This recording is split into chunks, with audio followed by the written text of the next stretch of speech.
Well, we start the sixth round of the A block with a interesting point in math. I'm pretty sure Kenta is now mathematically out of it.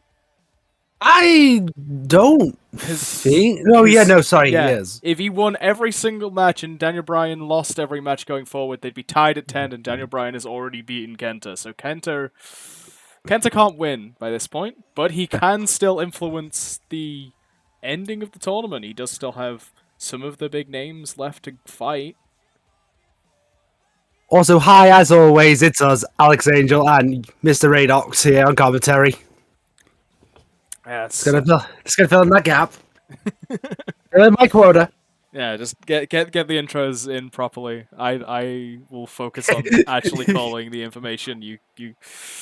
Yeah, one day I will say it before you go and talk about Kenta. We'll get there. We're a two-man commentary team. God knows who the lead commentator is.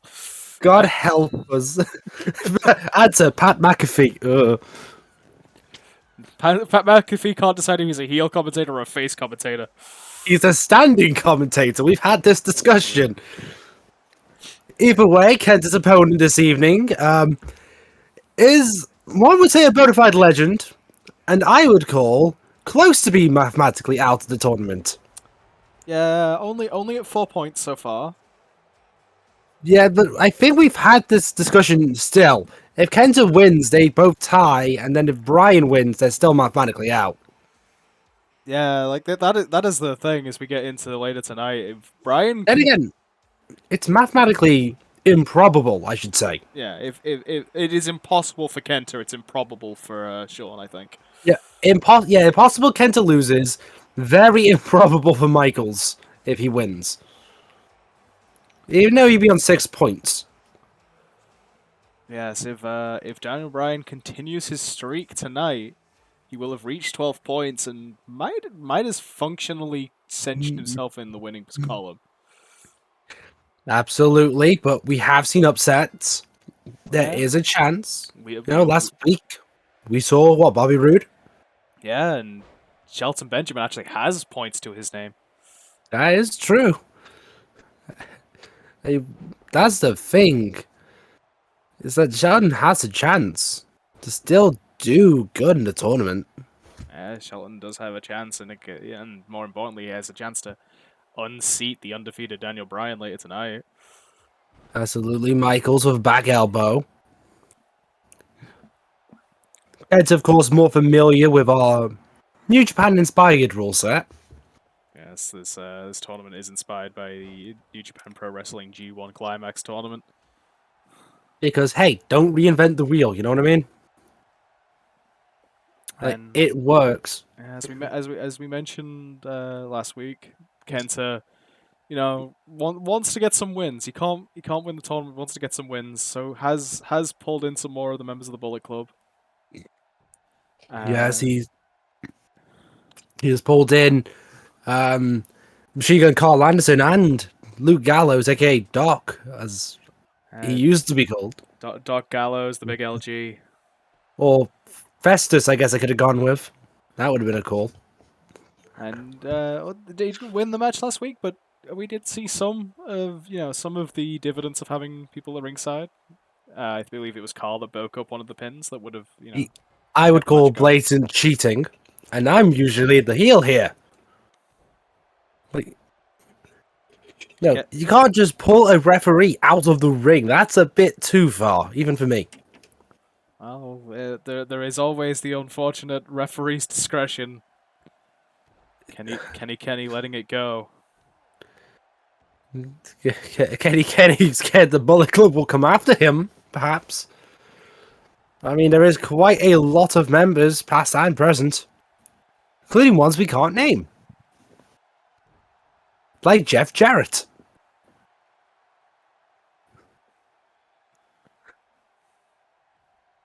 Did you remember when Jeff was in the Bullet Club? I'm sure I've heard of it at some point. Yeah, don't worry. It was like a week, I think. I hope. Do you remember the Bullet Club Hunters? Wasn't that the faction of Yoshitatsu? It was Yoshitatsu and Billie. See? Oh, for God's sake! Of course, it's Billie Gunn. For reference, I don't like Billy Gunn that much in modern day wrestling. I respect him, I just don't like him.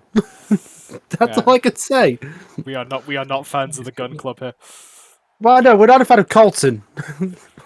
I think that's the running joke. Which is the loud one again? I don't remember. Colton, the youngest, I think. I don't even remember. Austin No, I has think Austin's skill. the loud one. I think Colton's Yeah, but Austin can back it up. That's the problem. Colton can't. Let's get to go with the blow to the back of the head on the knee there. double stomp. Double stomp. Kenta's been in the driver's seat for a large portion of this match, as much as we have been talking about other things. Hits a knee plus, calling out the leader of the tournament. Yeah, he also did the double stomp reference to his former tag partner Finn Balor from the Dusty Rhodes. Former tag partner and fellow Bullet Club member. And he seems to be going for the move he invented, or takes credit for, I should say. On the shoulders.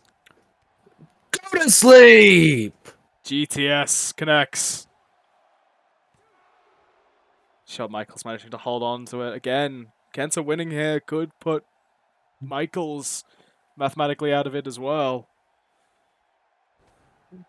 Yeah, again, it is all dependent on Daniel Bryan here. Not enough a screw job. Thank God.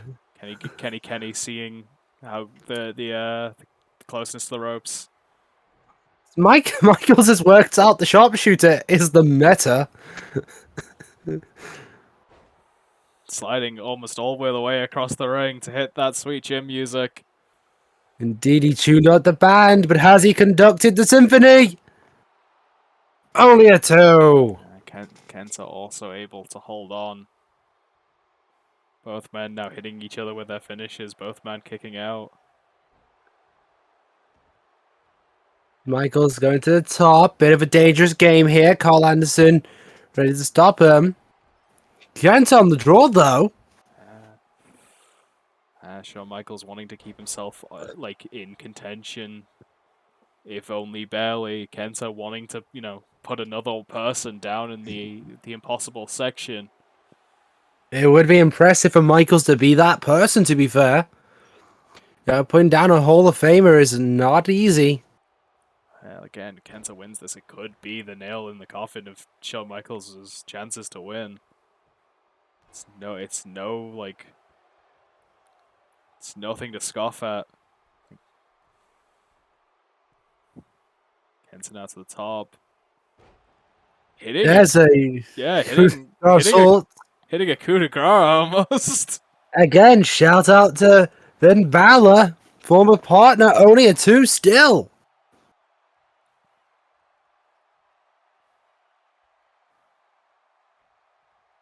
Working the arm now. It's Kenta. I was analyzing the situation. Carl seeming to take a step back. Both in sync. I mean, they have spent a lot of long bus tours in Japan together. I know, but that's still impressive.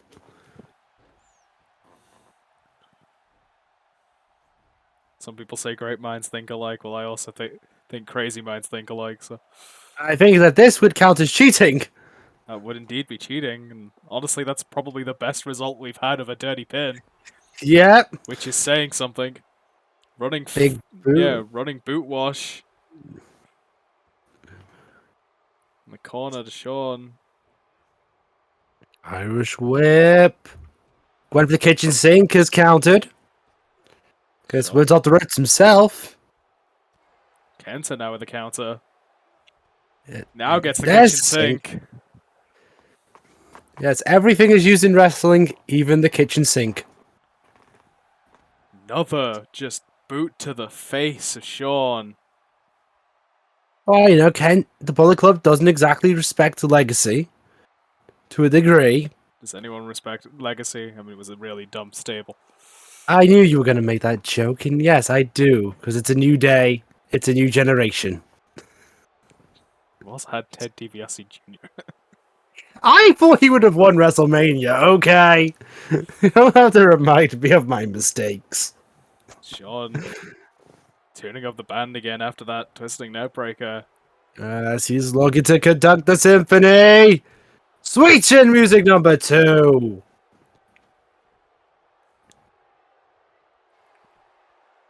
Could be it. And it is. Shawn Michaels managing to just hold on to his chances here in this tournament. Yes, Michaels known for skimming the cat, so to speak. His ability to survive. Very well documented, being Iron Man matches over top rope or in singles competition. They get paid dividends here against Kenta.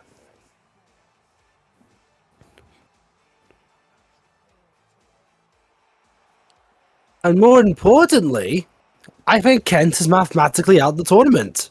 I mean, Kenta was already mathematically out of the tournament. Like, Kenta He winning... he had a chance, technically speaking. No, he didn't, because if he won, if he won all the matches, he would still, and Daniel Bryan lost all his. Daniel Bryan would have still have beaten him, so he still would have lost the tie. Oh, yeah, I forgot about the tie breaking. Yeah, so Kenta was already out of it. Shawn Michaels managing to hold himself in it for the moment. 6 points Yeah. is the total for Shawn at the end of this match. Congratulations. Yes, indeed.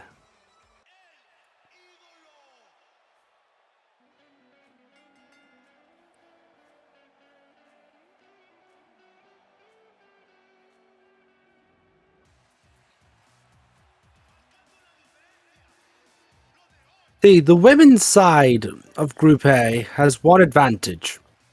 There really isn't that many people who you can say are mathematically out. As of yet. Both contenders in this match still in with a chance to win.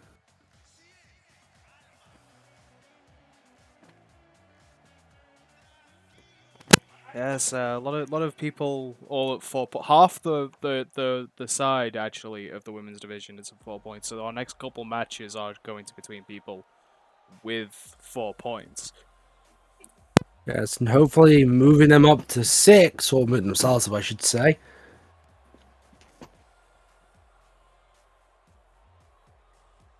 And of course, accompanied by Peyton Royce is Billie Kay, reforming the Iconics for the tournament. Reforming the Iconics, as they really never should have been split, and I think the two Australian lasses will agree and do agree. Hence, why they're choosing to work together. Yes, I'm pretty sure we'll be seeing them on the independent circuit, working together once again. They do make a very good package deal.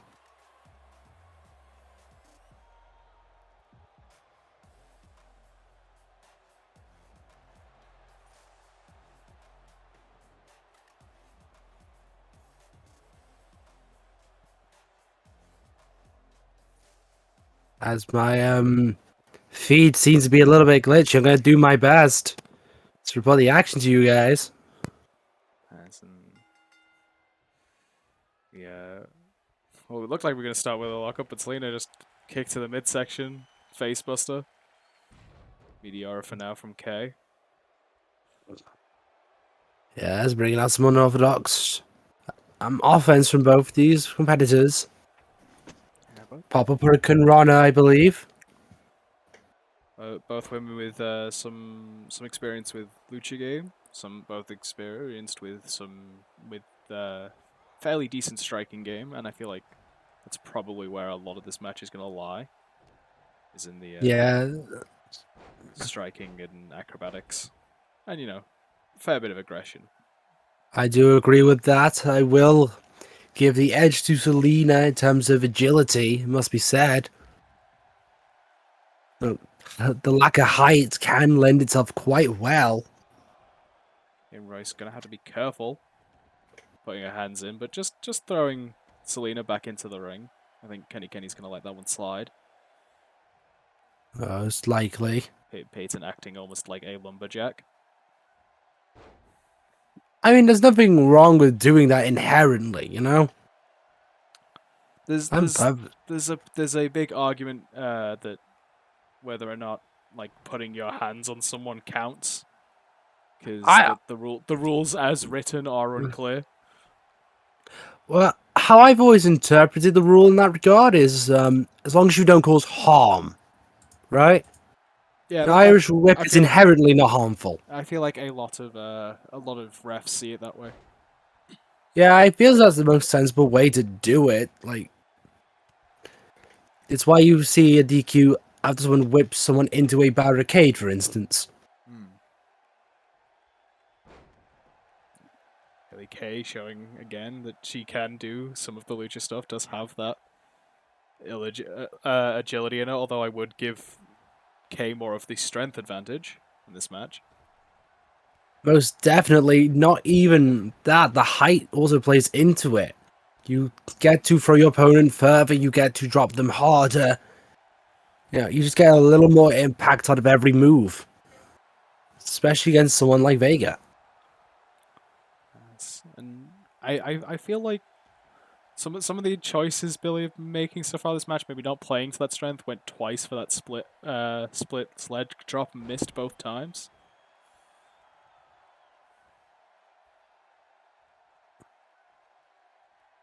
It's that I mean, to be fair, Billie hasn't really fought any opponent the size of Vega this side of the bracket yet. None of the intense lucha style. There's been those who adapt small it, but package. not the same way. As you say, small package. I agree with that statement.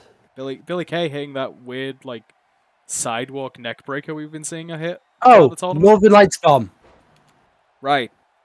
Yes, I remembered it this time. Hits the big Even boot, goes for the cover. Yes. I will Well, say a fairly decisive victory there from Billie Kay. yeah, you can't argue the results. Very strong offense there by Billie Kay. Was able just to put it away very swiftly, it must be said. I think that's maybe not our shortest contest, but it is one of the shorter contests we've had in the whole tournament. Yeah, I believe it was only, what, 3 minutes? It wasn't long, that's for certain.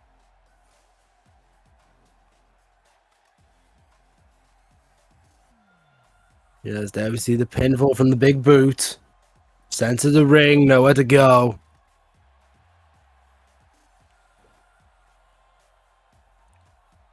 Billie Kay celebrating her victory. Can you blame her? It's all... She's not mathematically out. She can enjoy, still being a competitor.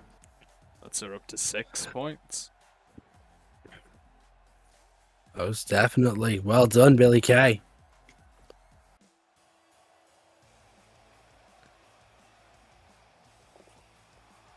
Well, I think it's about that time where we once again, because WWE is an awful company, have to give our condolences to certain members of our tournament and everyone else that have recently been released for reasons that they're claiming to be budget cuts, and I will once again remind you that they are making record profits. Yes, indeed. And one of the latest casualties, amongst the 6 I'm still pissed about, would be Ruby Riott. Apparently, the only female tag team still can't be a tag team. Yeah, the only remaining member of the Riot Squad God, is, Liv to be Morgan. fair, doing very well in our tournament, is Liv Morgan. Yes, surprisingly well, but that's still sad. I was gonna say maybe they're watching our tournament, but then again, they also got rid of Aleister Black. Yeah. Also, for those who know the running joke by now, still happy to hear Sarah Logan's doing good. And all best wishes to her as well. Oh yes, all the best wishes to all of the people that Yes. keep losing their job because WWE is weird. Yes, and to those who are happily preoccupied, as I guess the phrase would be, Moving into the Oscar. Imagine if they fire Oscar next week. I'll be actually annoyed. Like, hi, let us That just would be let us just fire one of the MVPs of the lockdown era. Yeah, let's just get rid of the longest reigning NXT Women's Champion. Let's just do that, I mean, let Kairi Sane leave. At least Kairi Sane wanted to leave. Yeah, but that still doesn't make it better. It does. It makes it a lot better. Okay, fair enough. But like Aleister Black, who just started a new character, just started a new storyline, gets fired. are we going to consult the fact that my boy Murphy, who would have been drafted into this tournament, had he been in the fucking roster, is gone too? Yeah, Murphy would have also been a very good pick. Murphy's such a good wrestler. Why would you fire him? Apparently, wait, do we have any Australians left on the roster now? I don't think so. I've been the only three we have. No, that's Slapjack. Slapjack. Right, sorry. Yes, precisely. Let's get up to date. Shane Thorne. No, he's no longer Shane Thorne. Dijakovic is no longer Dijakovic. We've had this discussion. No, to be fair, we haven't seen Slapjack. T-Bar's still T-Bar, Mace is still Mace, Shane Thorne might be Shane Thorne again. No, because Ben Carter looks like a bunch of Shane Thorne. Not Ben Carter. Ooh, what's his name? Give me a minute to remember his damn name. There's a guy that someone tweeted said looks like a budget Shane Thorne. As we mentioned at the beginning of last match, these two women are both at 4 points, having a very mixed go of it so far in the tournament. And now brawling outside. Remind you, there is a 20 count. It's still not going to get used, but it is there. It definitely is. Asher Hale, that's it. And for those asking who's Asher Hale, don't worry, most people don't know. Right, hit the Deadly Nightshade in the corner. Armbreaker. Gets Asuka up in the fireman's carry. I just realized something. 3 of the 4 women that have competed tonight already have been let go. Yeah. This year. Yeah. Jesus Christ. The number grows. I mean, technically, wasn't Daniel Bryan also let go? Daniel Bryan's contract expired. That's different. No, he's a free agent. He's officially deemed a free agent. Yeah, because his contract expired. Okay, so, he wasn't fired. Let go. He wasn't fired. His contract ended. There's a difference. Okay, but they still let him go. They didn't renew the contract. I mean, that's like kind of how that works. Daniel Bryan can also might have just chosen not to sign a contract, in which case they have no way of they have no way of keeping him under contract if he doesn't sign a new contract. That is true, but we're gonna count it. That's one more for the list. Daniel Bryan, you just made the list. Yes, you made my list. It's a good list. Well, it's a sad list, actually, now that I think about it. It's a potentially sad list, yeah. Like, let's see. Kairi Sane gone. Vega gone. Riott gone. Billie Kay gone. Peyton Royce gone. Aleister Black gone. KENTA another gone. Deadly Nightshade in the corner. This has been quite a back and forth striking contest so far. Joe gone. As much as we spent most of the match talking about WWE's awful business practices. Rush gone. Supposedly, they're Rusev gone. Knees up on the splash. So they are supposedly. There's rumors that they might be selling the company. For God's sake. The Bomaye hits. There's a KJ move. He follows up. Looked like she was gonna go for that kick combination again, but Riott had it scouted. Yeah, it rolls through, drops to the mat. I'm assuming the video feed is like a potato. We're not going to see another third Deadly Nightshade of the match. Ruby Riott might be on the last of her energy here. Yeah, see her taking a breather. Yeah, maybe just getting the wits back. Manages to connect with the Riott kick. Not to be confused with her theme, We Riot. Goes for the pin. Asuka managing to kick out. Only a 2. That's only a 2 count from Asuka.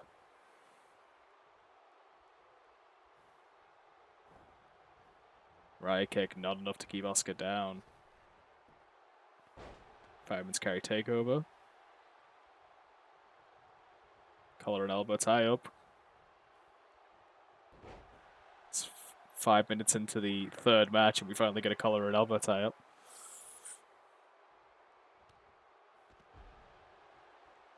Riott clotheslining Asuka to the outside. Goes up to the top. What's that Ruby thinking? Looked like she was going for the knees. Dude, that's gonna hurt like hell. You ever hit your knees on the floor? It is not. Yeah, It's not a good feeling. Saw Ruby there clutching at her knee. Yeah, that might factor in. Might weaken her up to get into the Asuka lock. Well, Asuka might put on a leg lock. Like, we know Asuka has the Asuka lock, but she is a proficient, like, submission specialist in all fields. Feet on the rope, about as effective as it has been for the most of this tournament. Saito suplex. There's your one per match. It's one per show. There's always at least one. I mean, at this point, I think it's more than one per show. Oh, it's definitely more than one per show, but there's always at least one per show. And it's not quite one per match, so... Again, it really puts into perspective Karrion Kross. It really does. When you realize his finishing moves are a move everyone does and a move everyone does. But to be fair, Killer Kross is a badass. It's a Saito suplex and a clothesline to the back of the head. It's moves everyone does. I wouldn't want to fight Karrion Kross. I actually do quite like Karrion Kross. It's just kind of funny.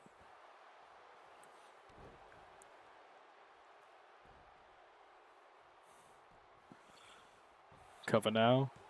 After a series of super kicks and big boots to Asuka in the corner.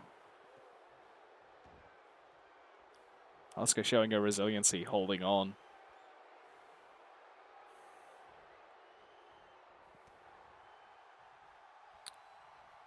Ruby there looking for another Riott kick. Gets countered. Knees to the spine. Asuka now into the pin. Only a 2 count still.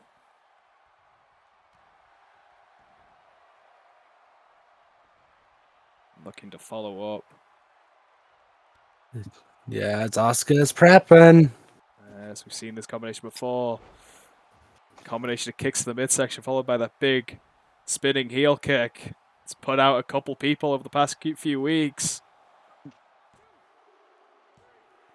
And it puts down another. And indeed, Asuka adds one more to the victory column. Moves herself into the 6-point club. Yeah, as we said, like excellent submission specialist, and submissions have proven great this tournament. But Asuka bucking the trend here, like had way more success going for that kick combination than she has been going for the Asuka lock. Most definitely. But again, if it works, it works. Yeah, I believe all 3 of her wins in the tournament have come from that kick combination. They just go for the knockout.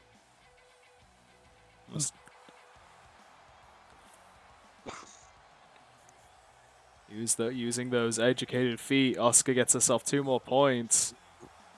Shawn should be very happy about that result. Yeah, she's on a 3-match win streak, no less. That's momentum. It's good momentum, too. I mean, we saw Phoenix. Been undefeated since week 2.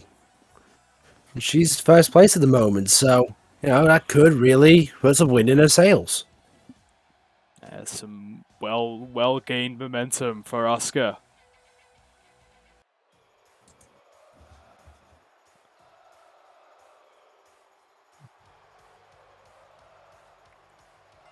Well, the crowd are on their feet. It can only be one person.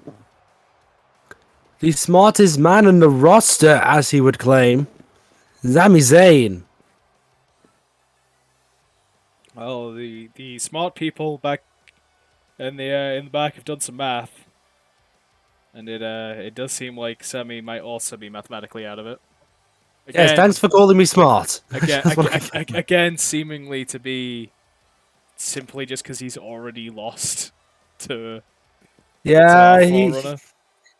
he's lost to all three of our Forerunners, actually. He's lost to Bryan and McIntyre and Nakamura. He lost to... Let's go back through the weeks. He lost to Nakamura in round 4.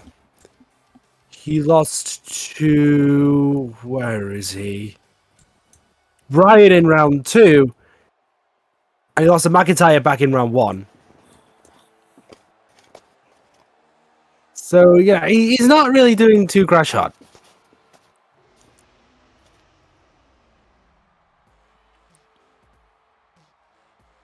Speaking of men who do have a chance... Joe's been he's been he's been flopping around a little bit. He's not had any too many solid runs in points yet, but he is in 6, and he's very much still in it. Most definitely, he's on a 2-match win streak of note. We've seen wins with fewer wins behind them. The question is, can Joe keep momentum? And I think what's probably most notable here is Joe has Bryan in the last round. Yeah, that could be a big difference maker. Like that depending on how things go, that match could be the match that decides the bracket. Absolutely could be. Sami Zayn immediately to the outside. Gets gut punched for it. The hardest of NXT as he once was. Not escaping the Samoan submission machine. You got there eventually. Yeah, we got there in time. It's fine. The two men brawling on the outside. Sami Zayn maybe looking for a count out. Maybe not remembering it's a 20 count. And that's going to be harder than it usually is, but it is possible. We haven't had a tie this tournament. Be that from count out or from time limit draw. Yes, I just want to also highlight, you mentioned Joe fights Bryan in round 9. He also has McIntyre in round 8. Joe has some really big matches still to come. Yes, 2 of the front runners. In fact, he's already put Nakamura behind him. And we breaked the 10 for I think the first time the tournament. So we get to 12. Again, there looks like they're going to get back in the ring, though. At 13, Sami finally deciding he's got the momentum behind his sails and takes it back into the ring. Mentioning how we haven't had a count out yet. We did have our first DQ of the to be fair, it is hard to get a count out when there's 20 seconds on the clock. You know what I mean? Yeah, a 20 count on the outside. Again, Sami Zayn returning to the outside. Not for long this time. Drop kick to the back. Nailed it. It's a forearm on the chin.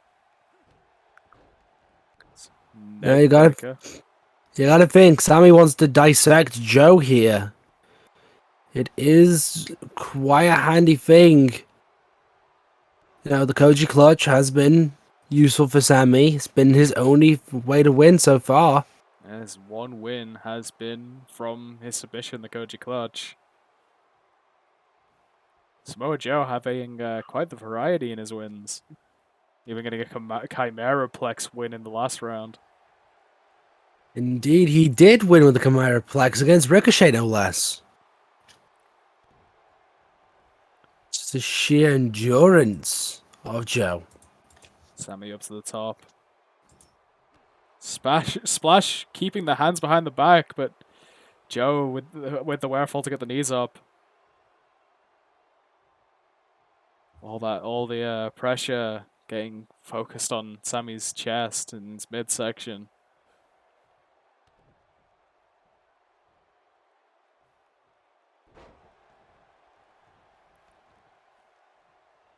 There's the Hercules cutter of sorts.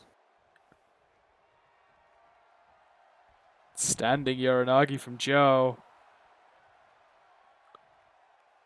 Yeah, it's a technique he kind of put on the map in modern wrestling. Yeah, move he uses to set up everything else. What's he going to go for here? Grabs the waist. I think it's quickly. Might not be. Not going to find out. Zayn managed to get out of it. Yes, I've got to trust your eyes on that. Joe countering again with some kicks. Joe going for the side of suplex, but gets countered into a bulldog from Zayn. Yes, a bulldog with elevation, no less. Again, it's these little things that add extra damage Sami to a move. looking to show off a little. I think he might succeed. Satellite DDT. Yeah, satellite DDT through the turnbuckles. If he had missed that, he would have been in so much agony. Imagine head first into the frickin' turnbuckle. That is one of the biggest risk moves anyone does. Yes, that is the indication of skill. If you can nail that technique. Like right there with Damian Priest's toe kick on Hero over the corner. Yeah, that stuff is insane. Gets just thrown head first to the turnbuckle. Lawn darted into the post.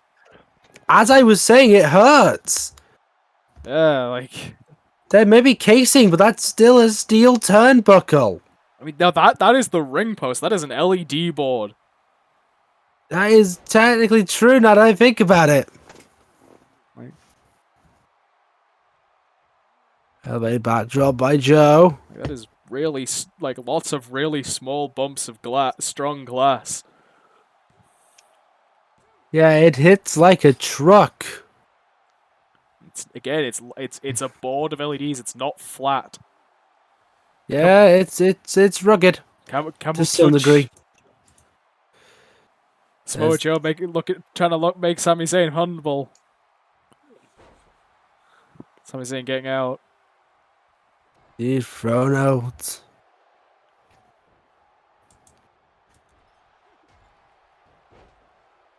Haluva kick? No, did not give the haluva kick.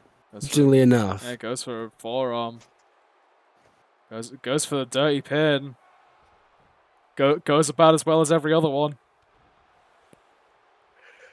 You know, eventually it might work. One of these matches, one of these many matches, it might work. Just give it some time. Gets DDT'd. Yeah, not sure what Sami was going for. Joe looking to echo what he did last round. The German, the Dragon, into the straitjacket. Straitjacket. Chimera Plex into the cover.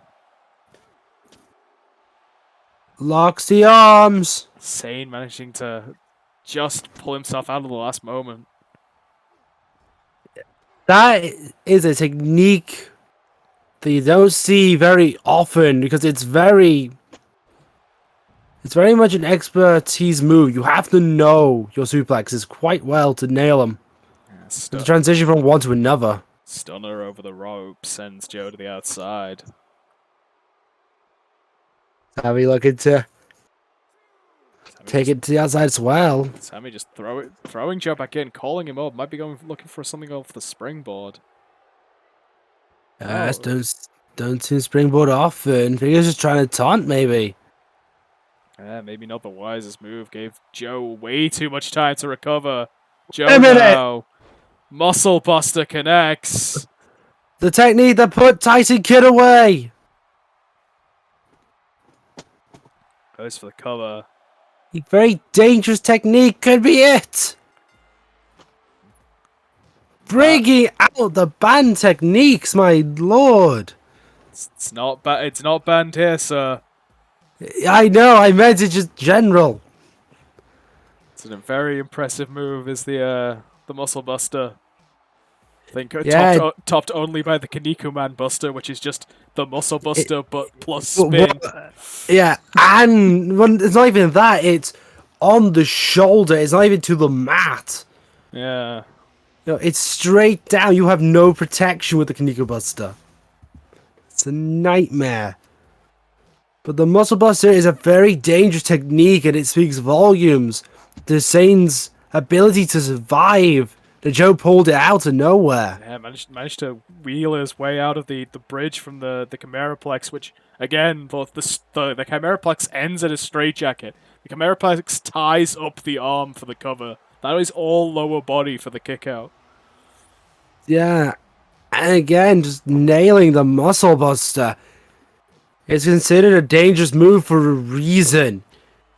You're just crushed in the impact, so to speak. Yeah. Your legs get tied, your arms are locked. It's a sitting duck, essentially. Tied up, put all the weight and momentum of both you and Joe. And gravity. And gravity onto the spine. It's a sickeningly potent move, and it gets Joe the victory. Well done, Joe. There we go. That's the official explanation. Just in time for Ricochet. Or I can see a mosaic of Ricochet. Not great feed today. Nope. Having some problems, but yes, Ricochet, a man that I'm honestly surprised hasn't been in one of the cuts lists yet. Yeah, with how much you know what? I agree with you. That's the sad thing. Because as much as he's one of the greatest wrestlers, full stop, he's not really used. You know who else surprised me isn't on the list yet? Cedric Alexander, Tony Nese, the Singh brothers. No, the Singh brothers are on 205 Live now. Yeah, but they do nothing. No one on 205 Live does anything unless they're on NXT. That's a lie. Ari Sterling debuted. There's a reference to a wrestler I thought I'd make. Like there are people who are on NXT who are also on 205 Live, and then there are people who are just on 205 Live. Yeah. Do you know who I'm surprised Grand Metalik didn't get fired either. But not Lindsay. Not Jack the Jobber's favorite wrestler. Yeah, because we both like Lindsay over Grand Metalik. We've had this discussion. I don't know, I think Grand Metalik's the more talented of the two, but I like Lindsay more. Yeah, I think Lindsay's a better package, you could say. Yes, as I go through the mosaic of fog, it can only be one man. Yes, Finn Bálor. Two men currently sitting at 4 points. Yes, not to be confused with the demon. What demon? The Kiss demon. Why would the Kiss demon be here? Don't ask. I gave him from row tickets. Why? Also, how? I don't know, okay? Don't ask. We get post-it notes in our desk, and the thing that confuses you is me giving Dale Torborg front row tickets. Yes! Yes, it is, considering all these matches happen into an interdimensional void. Kiss transcends. Wait, hold on. There's an explanation. If I go with movies featuring Kiss are from a space-traveling alien colony of rock stars. As far as Scooby-Doo is concerned, which means it's possible. I sound delusional, don't I? I believe you. That makes you the delusional one. Even though I said the truth. I mean, the Scooby-Doo movies also include that one time John Cena punched a boulder. That's the best part. What are you on about? No, the best part is the Miz getting kicked out of his clothing. That one's funny.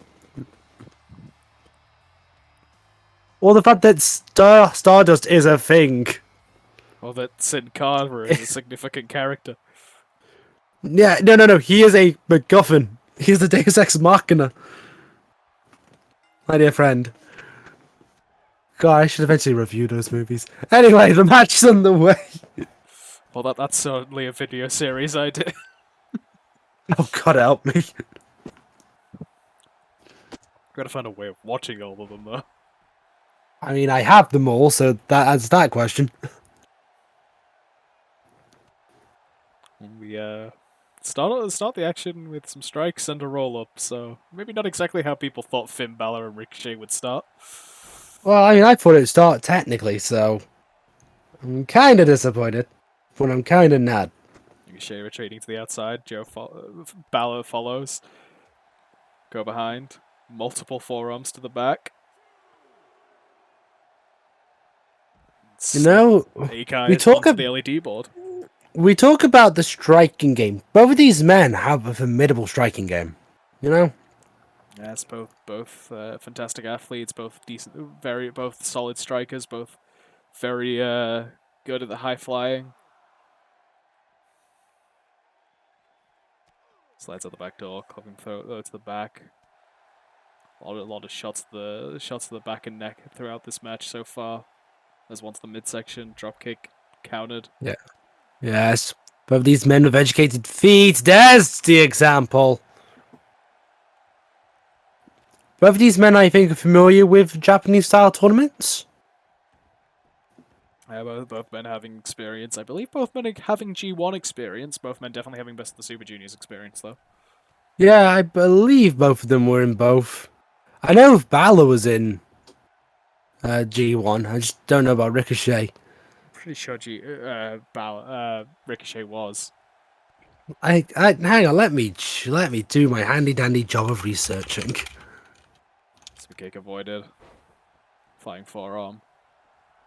Ricochet once again breaking the boundary. Not going to the floor this time. Balor's gonna knock him to the floor though.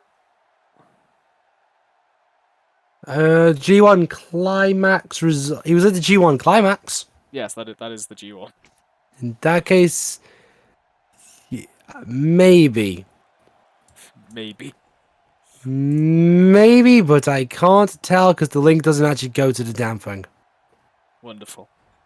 I think Thanks, Dave Meltzer. I feel like he was. I feel like I remember seeing him in G1 matches.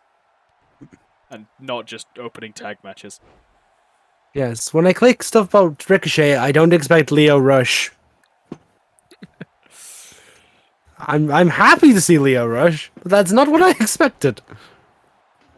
Both men, I believe, former both junior champions, maybe both junior tag champions as well. Indeed. I know Ricochet held the junior tag titles with the Funky Weapon Taguchi, because we have to reference Taguchi at least once per show, apparently. Yeah, of course you do. As answer your question, I believe Ricochet was at G1 Climax 27. Okay, good. That's the number that I've been given. Balor now. Miss jab click avoided.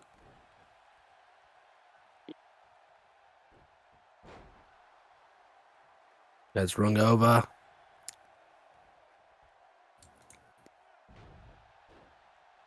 Gut buster from Balor. Goes to the top. He's looking for it. Coup de grace connects. And it's enough to put away Ricochet. Balor pulling ahead. Credit where credit is due, as they say. The coup de grace and Honestly, it was a smart like combination of moves there. Going for that double knee gutbuster, driving the wind out once, and then going up for the coup de grace. Once again, targeting that gut, targeting that midsection, and yeah, just gassing Ricochet to the point of being able to get him down for the 3 count. So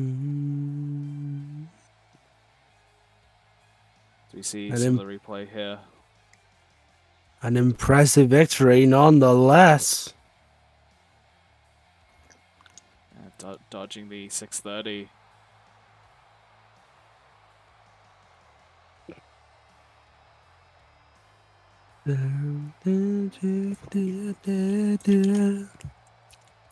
Love this theme. Yeah, this is a great theme. Bálor with an excellent showing, a dominant performance. Making himself 2 more points, putting him, and I feel like I'm saying it a lot today, putting him at 6 points. Yeah, it's been the running theme.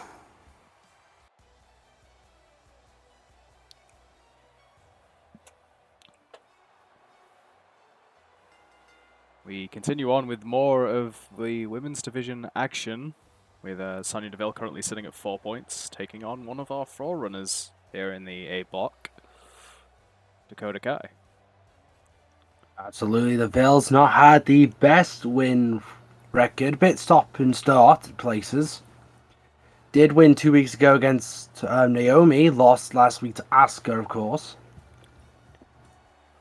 But yeah, I think she's motivated enough to try to score a victory against Kai this evening. As we have been seeing a hellacious run from Dakota Kai only losing to the other person currently in first place in the women's A block, Beth Phoenix. That is true. Kai's been kind of on a rampage recently. Which, as we keep mentioning, is an unfortunate place to be, because it means all that Beth has to do is keep pace with Dakota. That is an unfortunate reality, but there is also the reality of Kai can still pull in front.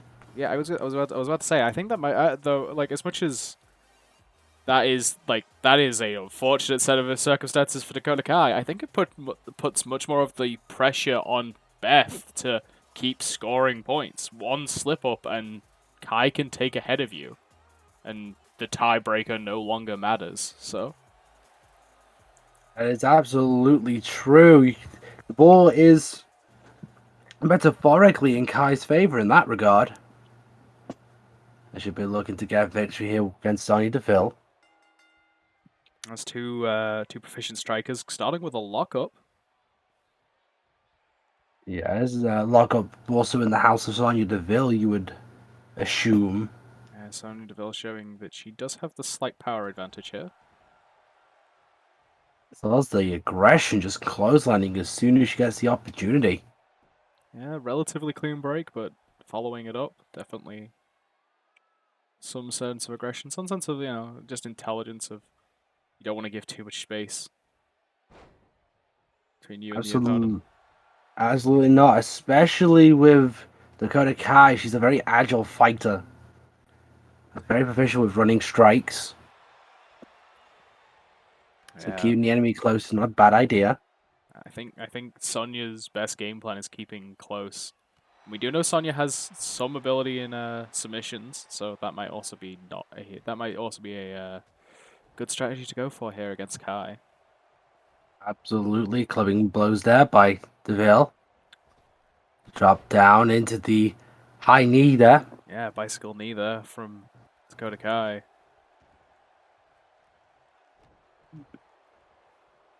Putting those educated feet to good use.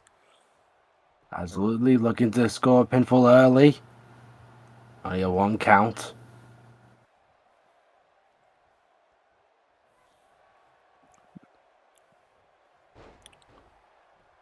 A suplex? Yeah, what appeared to be a suplex.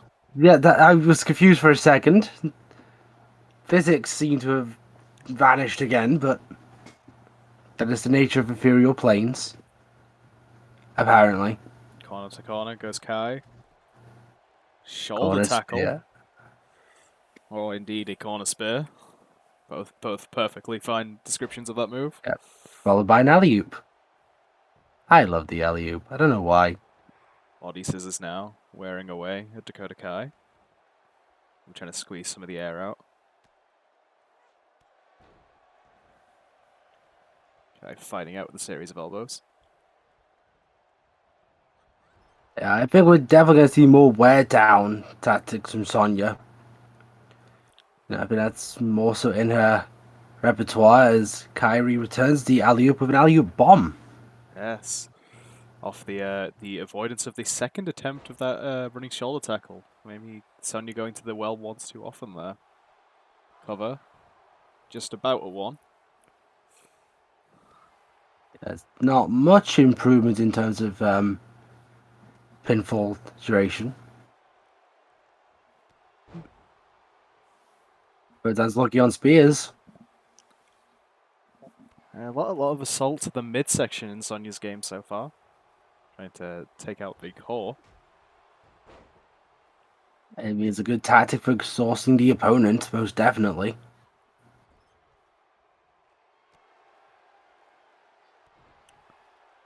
Just trying to run down Dakota Kai's stamina, perhaps. Short kick to the midsection. Yeah, a lot of force behind the kick as well. Yeah, gets 2 count there. It's a 2 count. And again, that also targeting that midsection, targeting that core. Absolutely. Core pop up. Kai able to catch Deville there. A couple of clotheslines. A hat trick of clotheslines. Yes, Deville's now in the corner. Deville countering. Kick to the leg, kick to the midsection.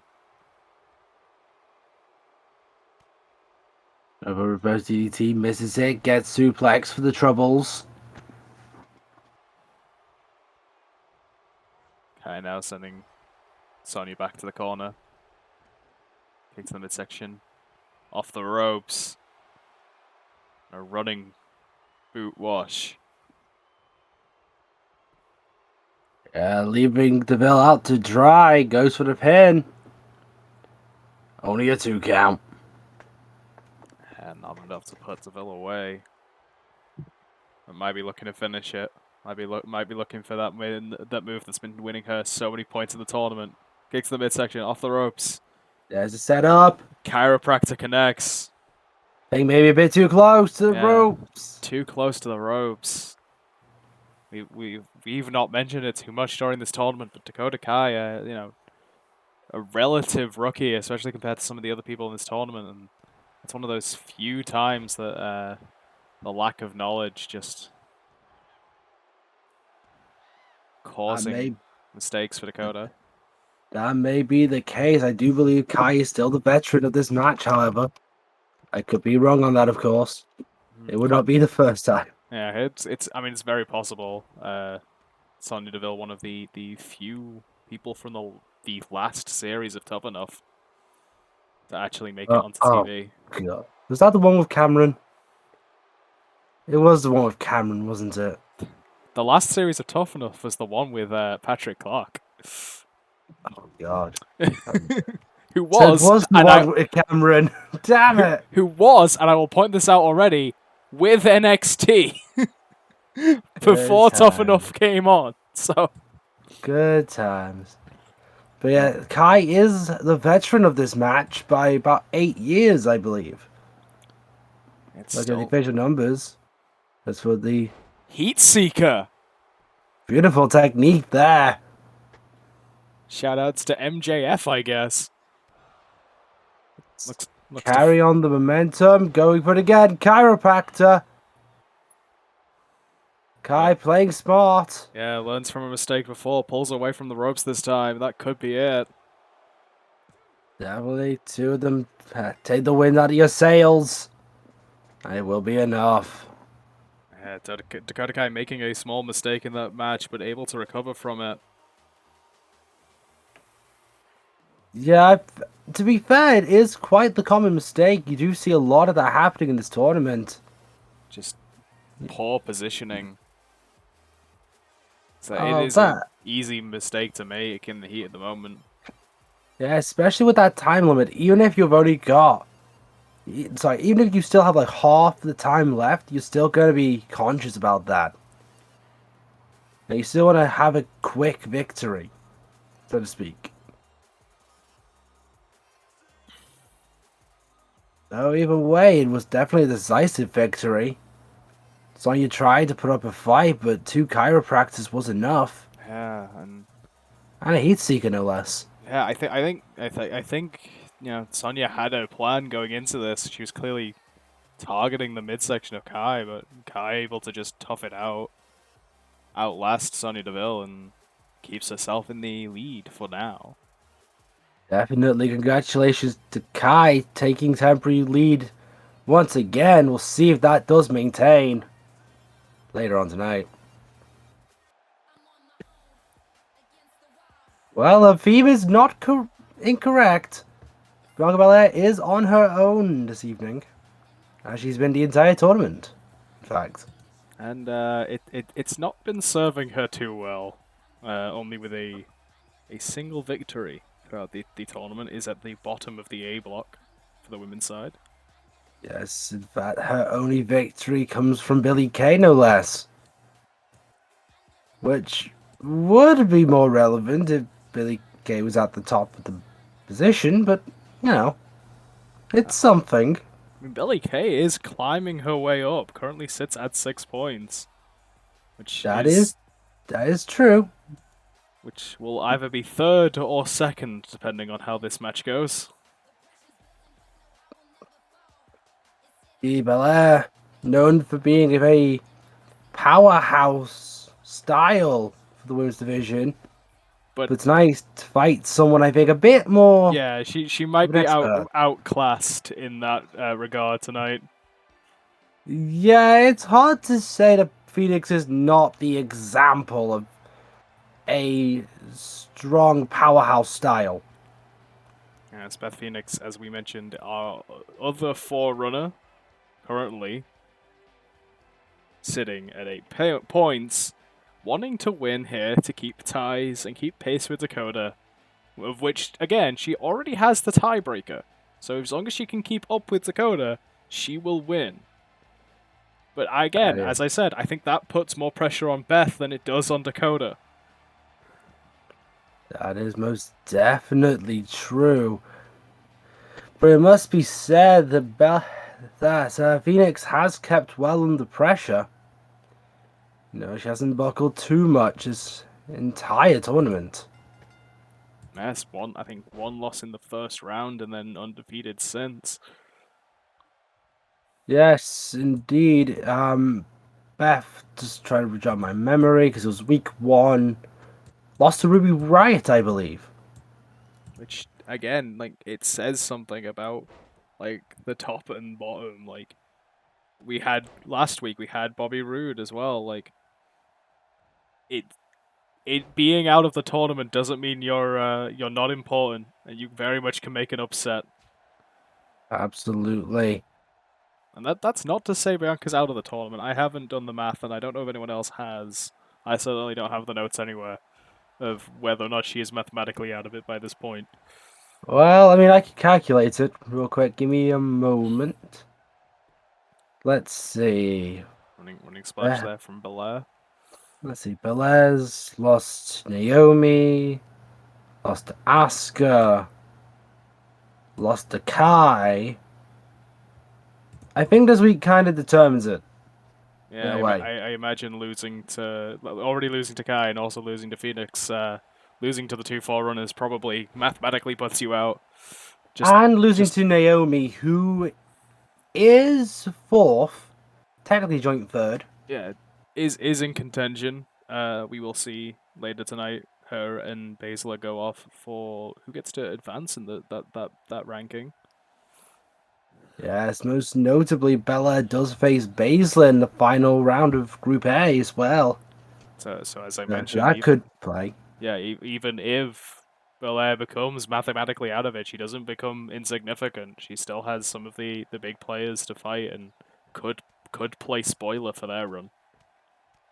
Definitely not. Baszler was originally a forerunner.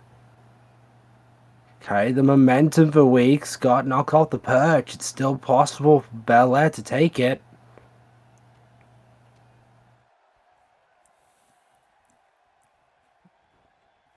This is going to be a strength game. I think it's fair to say, as we have the women trading chops. Absolutely. This is going to be who can suplex the hardest, I would imagine. Just out-hustling your opponent.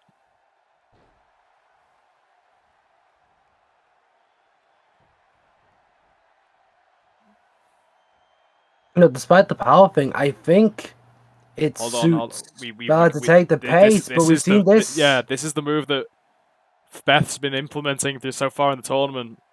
And it's proving very effective. Absolutely. Belair breaks out of it. Yeah, Belair having it scouted, able to make a counter. Yes, the submission out of the sit-out wheelbarrow facebuster there, not getting the victory. I believe that was hoping for. I believe that was the kiss of death. I believe it was as well. It's been a while since we've seen it in the tournament. It's Phoenix up and squat plex. Starting to feel the momentum shift is Belair.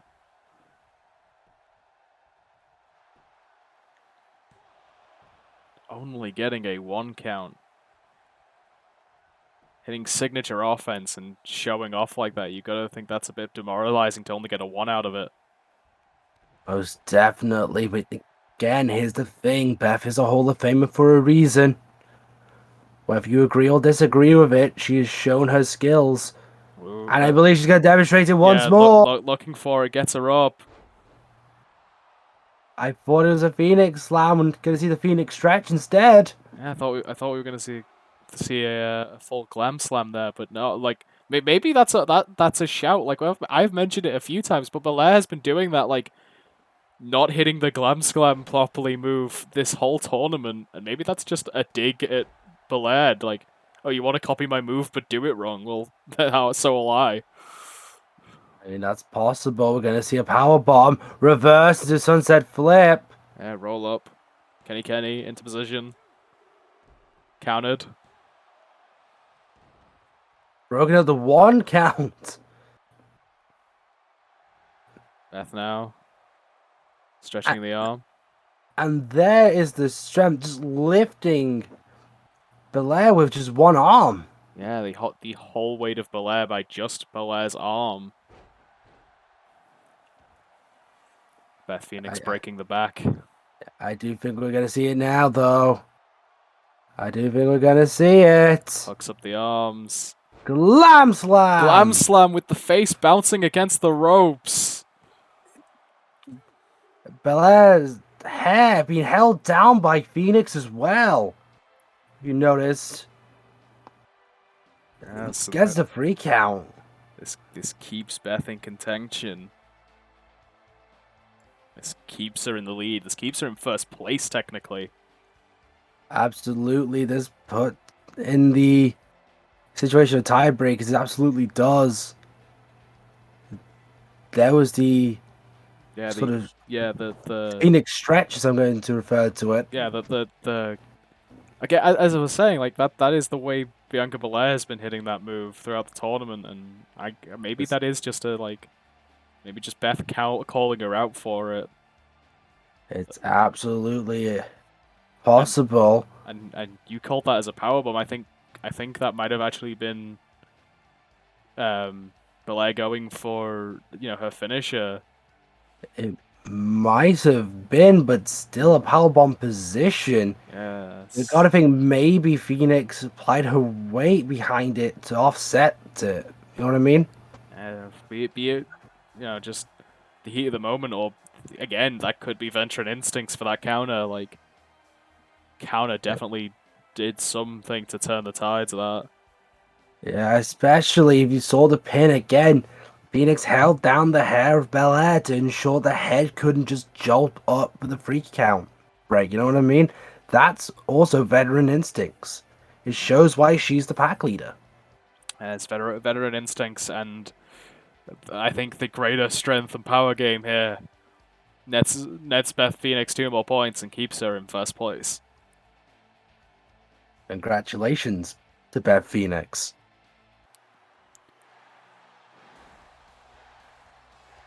The fan favorite, the sole member of the tournament, still yet to be defeated.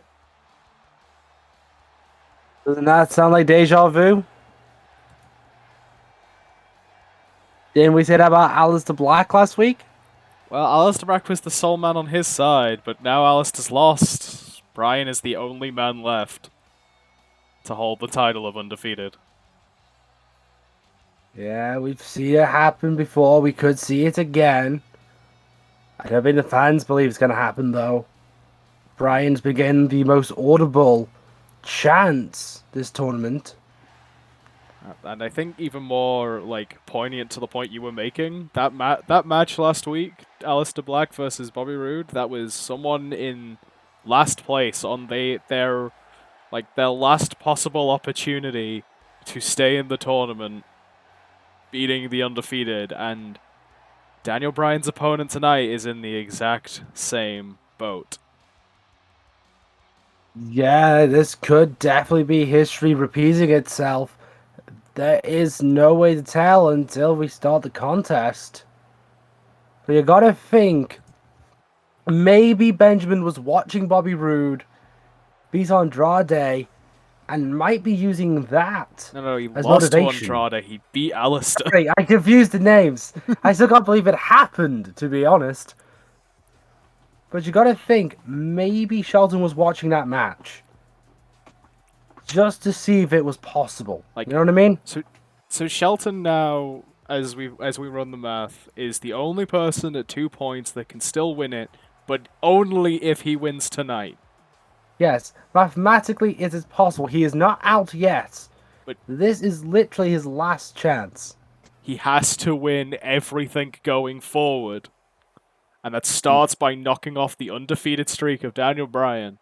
And that's also hoping that stopping the undefeated streak of Daniel Bryan kills all of his momentum, because Daniel Bryan would have to lose all his matches going forward as well. And so would Drew McIntyre, but it's still possible. Yes, it is very unlikely, but it is possible, and there has been bigger upsets in wrestling, so... Absolutely. I mean, let's just be real. Benjamin is not someone to look down upon. He's a very skilled athlete in his own right. He's a fantastic athlete, as we mentioned, one of the most solid all-rounders, one of the most solid jack of all trades that we have in the tournament. I try in every match analyze tactics and strategies and the type of wrestler the two people are, and it is very difficult to do when you have people like this, because both of these men are very good at almost everything you can throw at them. Absolutely, and not only that, these two men have proven themselves in many of the same companies. Both these people accomplished Ring of Honor champions in their own right.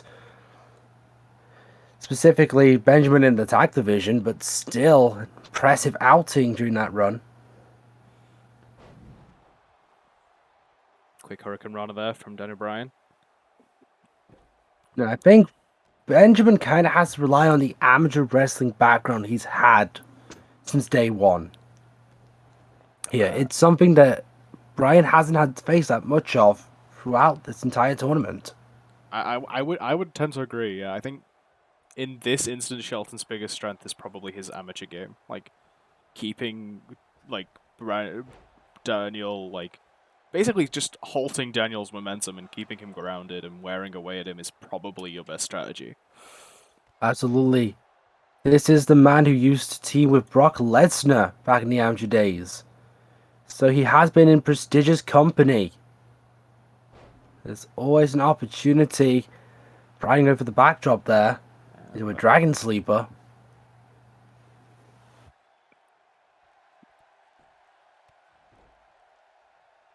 Shelton able to fight out the Dragon Sleeper. Goes to the corner. Running knees, misses. Yeah, avoids the dropkick in the corner. What's Bryan going for here? Drop kicks to the spine. Just bouncing Shelton even more against these ropes, these steel cables. Okay. Yes. I think we all remember where we were when Benjamin returned. Teaming up with Chad Gable for the SmackDown Tag Championships as well. It was a surprise to say the least. No one really saw it coming. That's honestly a gold standard of a tag team. I got your joke. T-bone suplex applied. Not enough to keep Bryan down, and Shelton is shocked. He's put people away with that move before.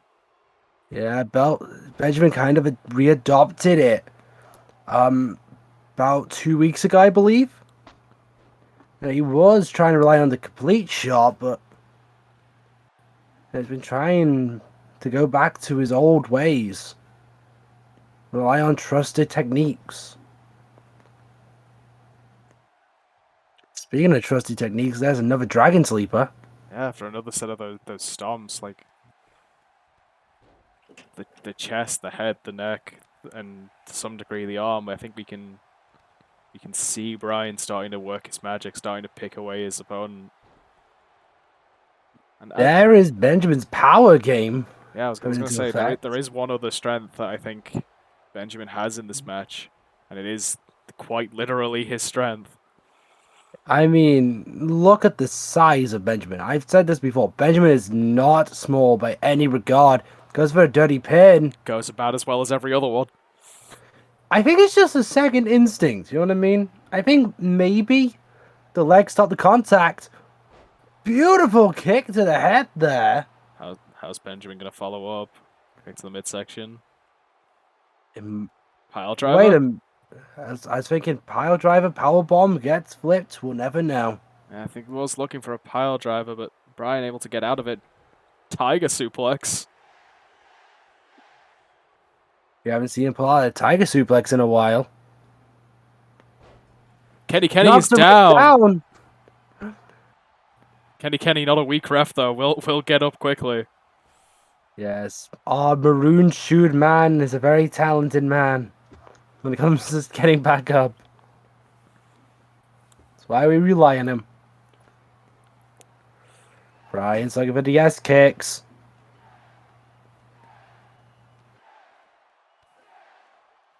A series that the last one he only ever hits in the video game. Yes, it's always missed every other time.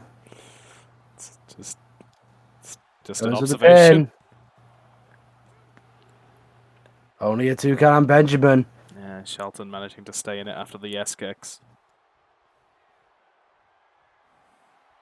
Oh no. Daniel Bryan measuring. You see the writing on the wall. Knee plus avoided. Benjamin dodges. Benjamin had knee plus scouted. Benjamin, I think, again, realized, you know, what he has to do in this contest. Goes to the kitchen sink. He realizes he can't let Bryan have momentum. That's been the way he's won every match so far. Carrying momentum from the beginning to the end. We're seeing a very tactical Benjamin. T-bone again. Will 2 be enough? Might be. Took 3 glorious DDTs to put Alistair down. And this is what we can't see out of Benjamin. We can't see him get frustrated. If he gets frustrated, he will make a mistake, and Daniel will not hesitate to capitalize on it. Absolutely. You've got to remain calm against Daniel Bryan. Bryan. What's Bryan looking for here? Bryan's returning to the outside. Baseball slide through the ropes. Gets Benjamin up. Snake Eyes against the steel steps. Yeah, and that's beveled as well. There are ridges on those stairs. It is not a flat surface by any means. Pitch perfect drop kick. Missed. Mind you, again, these men have plenty of time to battle on the outside. There's a 20 count. Benjamin, I think, one of the most underrated aspects of Benjamin is the fact he is used to this Japanese style rule set as well. You know, he has had a stint in New Japan. He was part of Suzuki Gun at the time, teamed with MVP, in fact. Hot shots Bryan on the ropes. Saito suplex. Shout out to Karrion Cross. Every now, single damn time. And now getting confident is Shelton. Again. That's good. He has to stay confident on his ability. That's how he's going to win. Daniel Bryan still able to kick out. Gotta admit, this match, Bryan's been looking a little flustered compared to usual. Butterfly sleepex. No, he hasn't been as dominant as we've seen him. Especially after he missed the knee plus. Yeah, this hasn't been a clean, like this has been about as back and forth for Bryan as the match. That is a smart tactic by Bryan. Bryan rolling to the apron. Yeah, just keeping himself clear. But no, this is about as back. Like, I think the only contest that has been this back and forth for Bryan was like Drew McIntyre a few rounds ago. Like, absolutely, this is why I picked Benjamin. Benjamin is a tactical man. He knows what he's doing. Looking for a third. There it is, T-Bone number 3. Oh! Bryan still holding on. I don't even blame Benjamin for being frustrated on that one. That was literally a millimeter. That is as close as we've seen a fall for quite a while in the tournament. Oh, Jesus. Yes, kick connects, yes again. Goes up, might be looking to hit the flying goat. Yeah, he might be going for the headbutt. No, went for Guzzy elbow is counted. Gets Germaned. What's Kenny? Wait a minute. Kenny. I think the ref's worried about injury. Kenny checking on Bryan. Shelton not letting it. I don't blame him. I don't. You know, this is one of those things when you sign up, you expect this sort of thing. Daniel Bryan though, fighting back. Benjamin using his strength again. Bryan again, counter. Benjamin now sends Bryan off the ropes. Kitchen sink into a kip up. Kick to the midsection. Bryan. Both of these men have been keeping their energy quite high.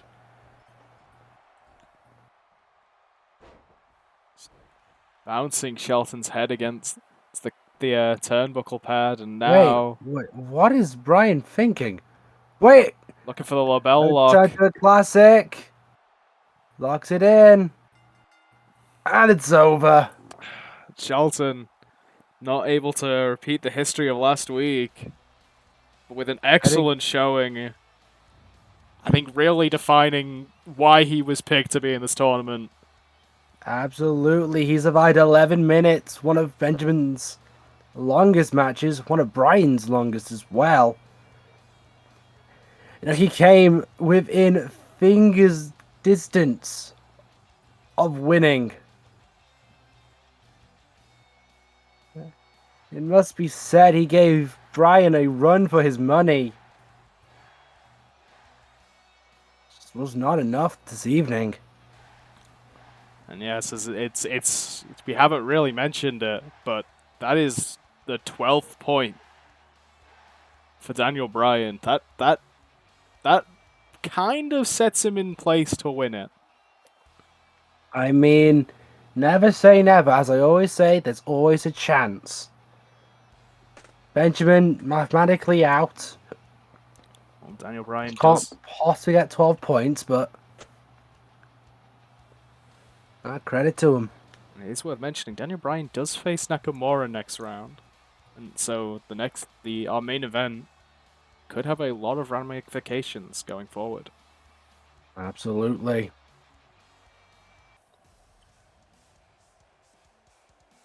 Our last two matches of the night are battles for second place. Absolutely. We kick off with the women's side of that. Absolutely. This is the fight. But these two fights have to just keep momentum and hopefully pull through in the last quarter of the tournament. And Baszler is riding the wave of newly found momentum, as is her opponent this evening, of course. But Baszler was originally the forerunner of the tournament. As Shayna Baszler went 2 wins, 2 losses, 1 win to get to here.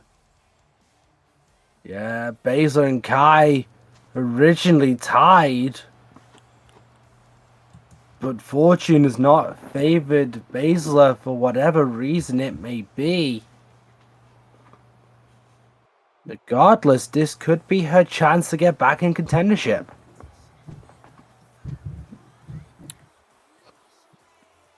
And someone with a surprising amount of luck and I'm gonna stick with luck. No, I'm gonna go with the breaking of physics and reality. Because let's be real, that's what caused her to win round 1.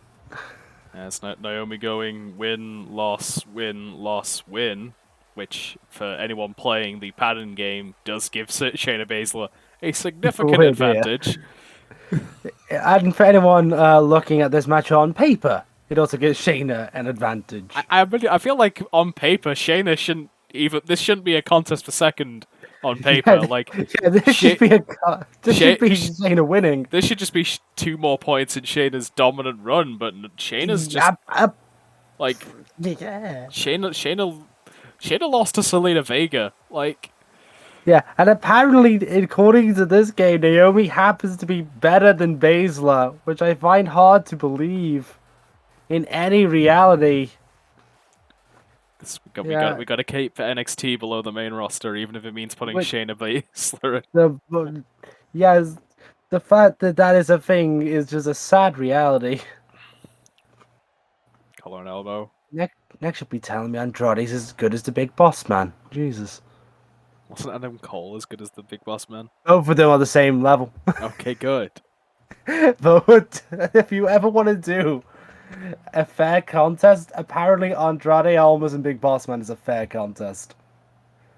You can add Shane McMahon as a triple threat, and it's still a fair matchup, apparently. This brings a lot of questions to light. Mostly just how they do their system. How do they evaluate this? The overall system's never really made sense, though. Yeah, apparently Adam Cole is worse than Jey Uso in 2014. Just Jinder Mahal Jinder Mahal in the space of 1 game goes from 70-something to almost 90. He went to 88. That's almost 90. I mean, yeah, true. I'm just correcting you. I didn't say 90. I said almost 90. I know what I said. I know. I'm just making sure you the right number was given. It's now back to 83, which makes them better than Adam Cole. Which is a laughable statement now that I say it out loud.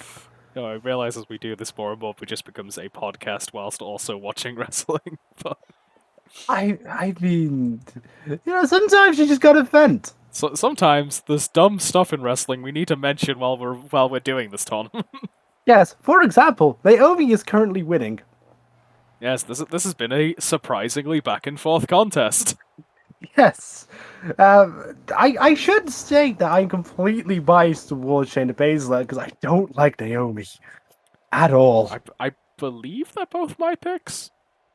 No, I believe I drafted Baszler, thank you. I don't remember with Baszler, I generally don't. Baszler is definitely my draft. You definitely chose Naomi. Oh, I know I took Naomi. I thought maybe I had Baszler as well. Nah, I think Baszler was my second overall, to be honest.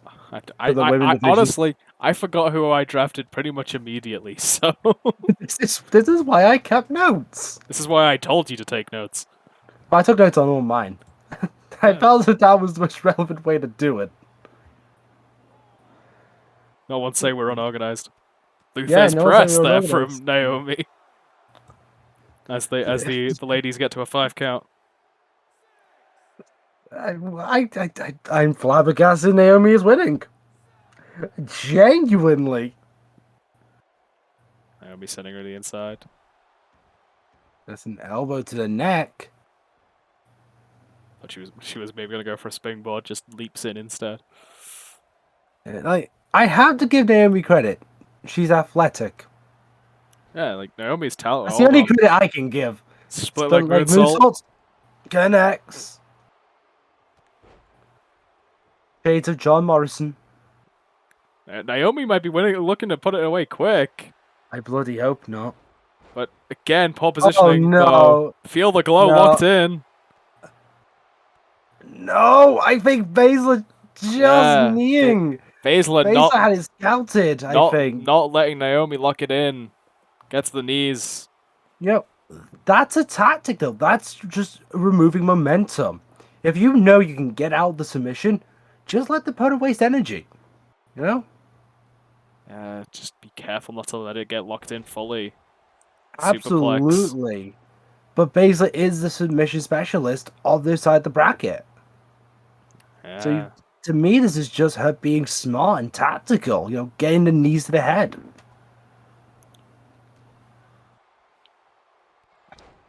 God, I feel like Jonathan Coachman saying that.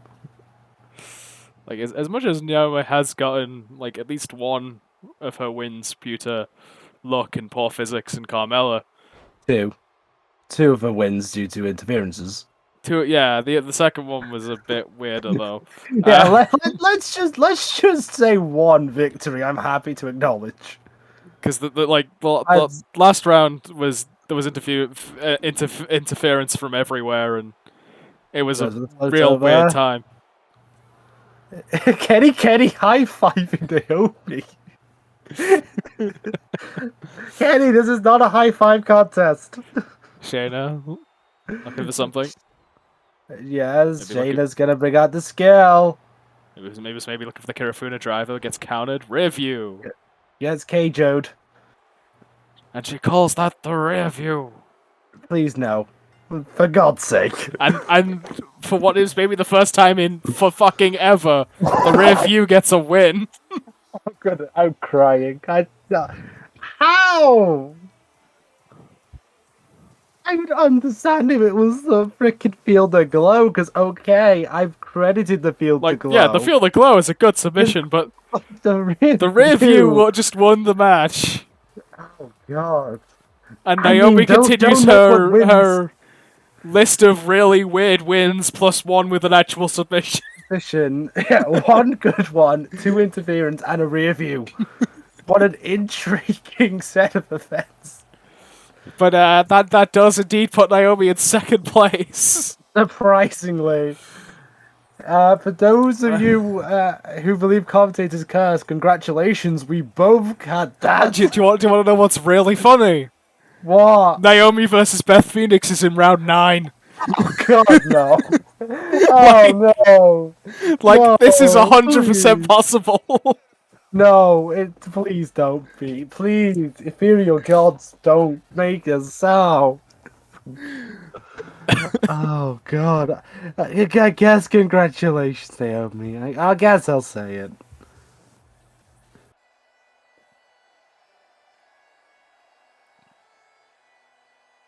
As the old intro would go, well, sir, we promised you a great main event. And a battle for second place sounds like a damn good main event. Yes, and again, this is a battle for second place. That is only a battle for second place because Daniel Bryan is undefeated. Both of these men with a single blemish on their record. I mean, let's be really freaking gigantic blemish for Aleister Black. I know we're not talking about him being fired. I mean, Aleister is just here to support Drew with the ever ongoing increasingly less likely pack to meet in the finals. I think Buckers will probably make the match happen anyway. But if they aren't in the if they're both not in the finals of the tournament, the Buckers the ethereal plane Buckers will likely make the match as part of the final show anyway. Yes, Drew McIntyre battling someone I don't think has fought, actually. Like, they didn't really cross paths in NXT, from my memory. Yes, Drew McIntyre's one loss is to the Forerunner, Daniel Bryan.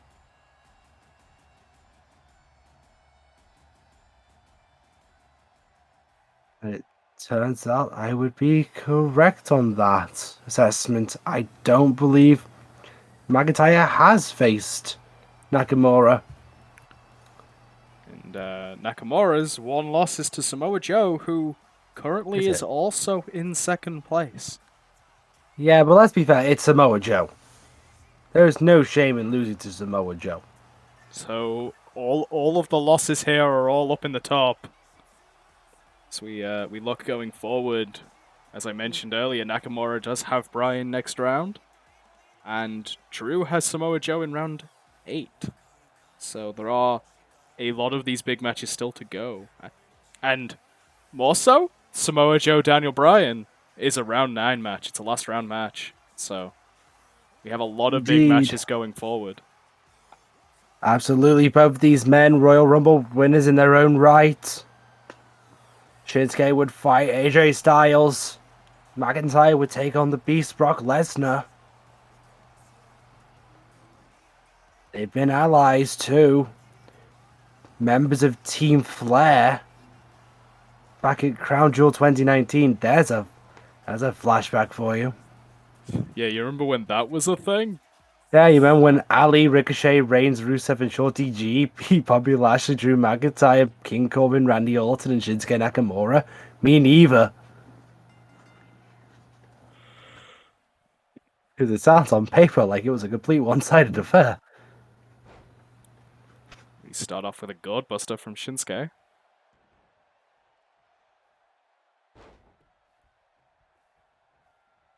You drop across the chest. Kick misses. Kidney shot. McIntyre with the German. And, like, a loss tonight doesn't in no way puts either of these men behind. Both of these men still have a very good shot of winning. Like, as much as I say, Absolutely. It's as like we said with Beth Phoenix and Dakota Kai. the pressure is almost on Daniel Bryan to keep winning by this point. Like, Daniel Bryan cannot, like, as much as he is in a very good position, already reaching 12 points, he cannot coast. There are people that can catch up with him quite easily.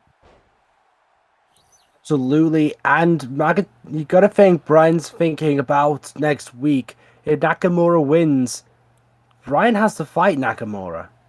And That could really shift the landscape like, of the tournament. So if Nakamura wins tonight and he wins next round, that puts Nakamura in first place because they'd both be at 12 with Nakamura already having the tiebreaker. Yeah. So Daniel Bryan cannot rest on his laurels. Yeah, I imagine he is watching very closely. And to be fair, I think Shinsuke stated he wants to fight Bryan in real life, so you gotta think Bryan is watching on, kind of salivating at the opportunity to fight Nakamura. You know? Yeah, I'm sure they are both looking forward to that match next round. And as we're talking about people scouting, I would also be surprised if Samoa Joe's like getting a couple rounds ahead. Like, Joe has Kenta next round, which, as we said, Kenta can't win. That is true. I mean, to be fair though, after that he does have to fight McIntyre. That's what I mean. So I think and Bryan. Joe likely will be scouting this match for the fact that he has Drew in 2 rounds' time, and like I'm kind of insinuating here that Joe's probably looking over Kenta, and I don't know if that's a fair assessment, but it's also probably likely by this point. I think it's something you have to do. Shinsuke special, by the way. Yeah, Shinsuke special inverted exploder suplex I think, to be honest, triangle it's not on me for a second. unreasonable to look over Kenta. Like Or Sami Zayn, we should also say. just looking over people that And are I already wouldn't out of it. sleep on Benjamin. Kinshasa! I mean, like that's the thing, because I think Shelton's now mathematically out of it, but I think he still has the ability to be a spoiler. Like Absolutely. Shelton has Nakamura in round 8, and Shelton, so Shelton does have the ability to spoil a run. Yeah, Kenta doesn't really have the opportunity to. Like, his last round will be Sami Zayn, and Zayn, as we've said, was mathematically out of the tournament Like probably before this night even began, to be honest. by this point, I think everyone's expecting that Sami Zayn Kenton match to literally be a match for last place. Yeah, it's looking that way. And Both have been very unlucky. I don't know. I think going into the tournament, I don't know if anyone would have guessed that, but now we're we're in the latter third, and it's not gone well for Kenta or Zayn. That's definitely the case.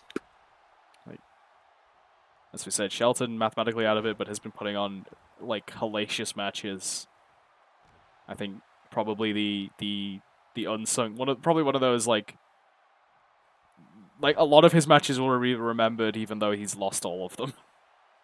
Absolutely. Now, I think Benjamin, because I had the chance to talk to him before, I think what he wanted to do was pretty much just show his value.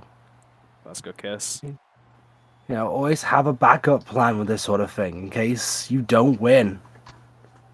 Because hell, there can only be one winner. Yeah, Shelton going forward, most likely just looking to put on a show. Toss suplex. Yeah, let gravity do the work. And now tuning it up. Both these men proficient at running strikes on the corner. Claymore connects. Goes for the pin. Nakamura is pinned. Yeah, Nakamura not able to answer the count. Claymore hitting its mark well. Drew stands tall. And that's again a very interesting position because, as I mentioned, Drew's one loss is to our leader, is to Daniel Bryan. That is true. And it does pull off the pressure a little for the next round match. I don't think it does. I mean, when I say a little, I mean a little. Like there is still a lot of pressure on Daniel Bryan to keep that winning streak going against Shinsuke next round. Yeah, I don't think there's any pressure removed. Nakamura is still in with a chance. And not only that, but if he does beat Bryan, Nakamura's riding a huge wave of momentum. I don't think you can rest easy until that match ends. Frankly. That is our next round of the A block. Next week we will continue with the B block. And Bobby Roode, not out of the woods yet. After beating one of the Forerunners last week, has to do it again as he faces Kevin Owens. And you know what? I think after last week, he's shown that he has potential to do so. So I don't think it's worth counting him out just yet. Meanwhile, on the female side of things, two of the first place competitors will be battling. Kairi Sane and the tournament's surprise forerunner for Group B, Liv Morgan. That's a surprisingly good showing from Liv Morgan. Has kept her in first place throughout the tournament. Looking to keep that going. And another battle for second place, actually, is on the cards in the men's division as Cesaro goes up one-on-one against the quickly rising over the last few weeks, Chad Gable. Absolutely, and speaking of just matches we're just looking forward to anyway, let's not overlook Leo Rush and Kyle O'Reilly. Should be a hard-hitting and agile contest.